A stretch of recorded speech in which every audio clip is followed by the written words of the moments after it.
All right, so now to drive the Tesla Model Y Performance. All right, go ahead and get in here. All right, and I don't have a mount right now, so I'm going to just kind of hold it while we go here. And I'm going to kind of let you know a little bit about what to do. First thing I notice is you can see that it says easy entry right there, which is kind of nice. Basically what that does is that's an entry mode to where I have the steering wheel moved forward and I have the seat moved back. So when I get in, it's a little easier. And then when I hit the brake, it's going to know, okay, I need to change it to his profile, which you can see it says Merwin now. If my wife got in and she was using her phone, it would say, Hannah, and it would go to her settings. But now the steering wheel just moved, the seat just moved to what I like. So the lights came on, you can see that there. And I'm going to go ahead and put it in reverse here. So I'm holding the brake. I'm just going to pop that stalk up one time. You can see that the screen automatically goes to the camera mode, which is nice. The mirrors on the outside moved down, which is kind of wild. It was just something to get used to here. I mean, it's good so you can see the, you don't see the road or anything down there, but it was just kind of weird because no other car I've been in does that. And then you can also hear this kind of whirring sound.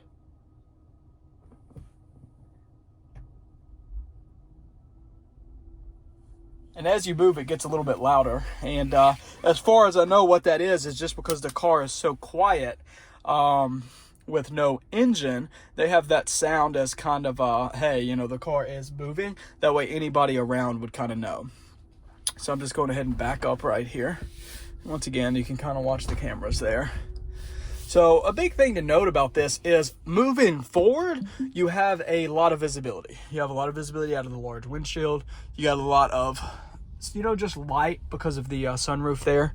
And the sides are pretty nice. The only downside is the rear. Let's see if you can see that at all. I don't think I'm in the way there. You cannot see much out of the back. Let's see if I can just move it that way. All right, so, there's the windshield back there. Or the rear view windshield, I guess. And you just cannot see much. Let's see if I can get you to see it at all. Yeah, not really. But anyway, you just can't see much looking back. So that was something to get used to. Even looking out the side mirrors, like if you're just looking right there, I don't know if it'll notice. The mirror is very small and you just can't see a lot out of it. So that's been something to get used to. When you turn on the blinker, thankfully, they do have this right blinker. And you can see out of the camera that way. So I'm just going that way.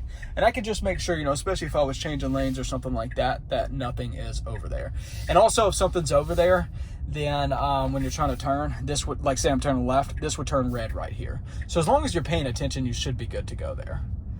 A couple things to note, the turn signals are kind of weird. You have to press this stalk all the way down for the turn signal to fully turn like that. Otherwise, if you barely turn it on, then it'll go for just a second. And then it'll auto cancel after a while if you have it set to that. At first, I did not have it set to that. But if you turn just a little bit, it should kind of realize that, which it's not right now. But if I was changing lanes or something like that, it would realize, hey, we need to auto cancel this because he's already changed the lane. But there was the full turn there. Obviously, one of the funnest things about the Tesla is just how much power it has and how fast it is. It's all-wheel drive. It weighs a lot. The center of gravity is really low because of the heavy battery, which is pretty nice. I really like that a lot. Just a second, we'll get on it and get a little bit of speed going. You do notice that little almost brake-looking signal there. Let's click it and see if it'll say anything. It says regenerative braking temporarily reduced. That's what it says right there.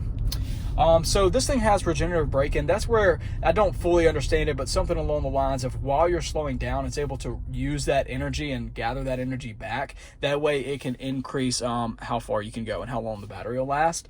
When it's doing that, it can also apply the brakes for you. So another weird thing to get used to in the Tesla is that if you're not hitting the gas, you're slowing down fast. I don't know if you could see that there, but I'm not going to hit the brakes at all.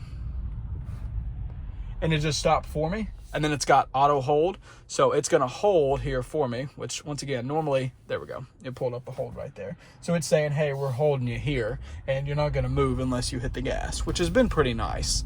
It's just something to get used to. Now I'll get into my regular gas cars and I'm driving and it's like you're hitting the gas, and then when you let off the gas, you're still rolling. This thing, it slows down pretty quick. You can kind of see that, and I didn't hit the brakes. All I did was take off the gas. So another fun part though, obviously, is just the speed here. You can get up to so much speed with this thing so fast. You'd want to be really careful on any, small roads or any roads in the middle of the city, because it's so fast. You're going to be above the speed limit very quickly. So 0 to 60 in 3.5 seconds. Top speed's 155 miles an hour. And, there's just not many cars that can really hang with that, honestly. The other good thing is you got torque all the time. So, if I hit the gas right now, it just takes off. And I mean, your head's going to go back and everything is just, it's just going to go flat if it's not secured, obviously. So you can see how quick that is there. It's very, very fast. A lot of fun. We'll do another little speed run here in a second, turning around. You can see, there's another little Tesla right there.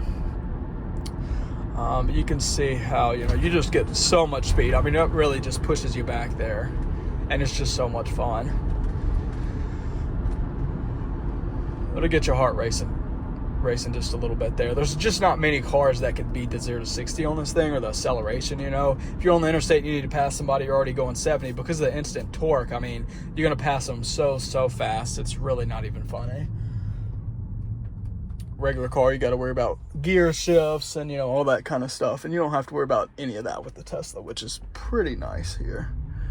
So we're just going to turn here, and I'm just going to make a U-turn right here, that way I can head back to where I was here.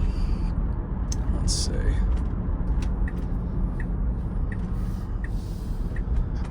Alright, just come right here. You can see it's a really nice, smooth drive. It's a really heavy car. It's the performance model, so the suspension is a little tighter. There's not a lot of give in the suspension, so it can be a little bit of a rougher ride than, maybe you'd like. But you get the speed and you get the extra fun out of the car with that, so I'm definitely willing to make that compromise for this. But it's super smooth. You can see, the steering wheel, it's a really small steering wheel, which is kind of funny how it feels. But I get into my other car and I'm like, man, the steering wheel's humongous. It's just a little bit different. Tesla does everything a little bit different though. So once again, we'll just turn here and see if we can make it back to the house. There we go. Let's see.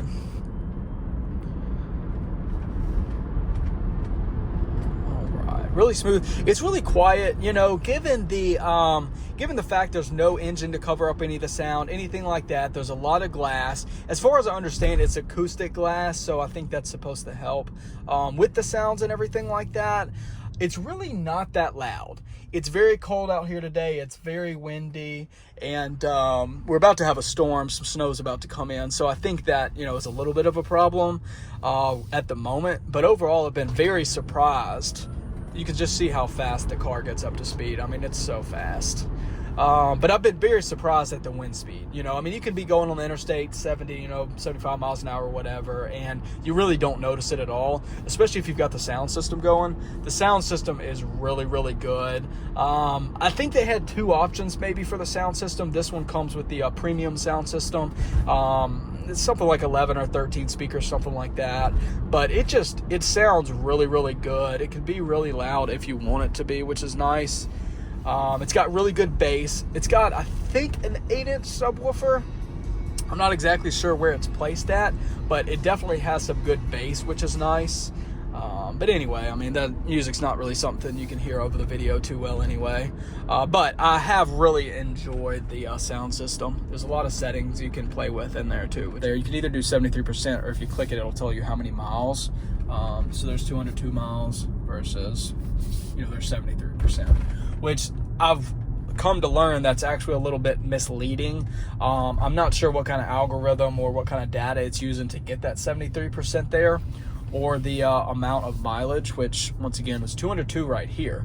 However, the way you really need to look if you're really concerned about how far you have left is this energy consumption here.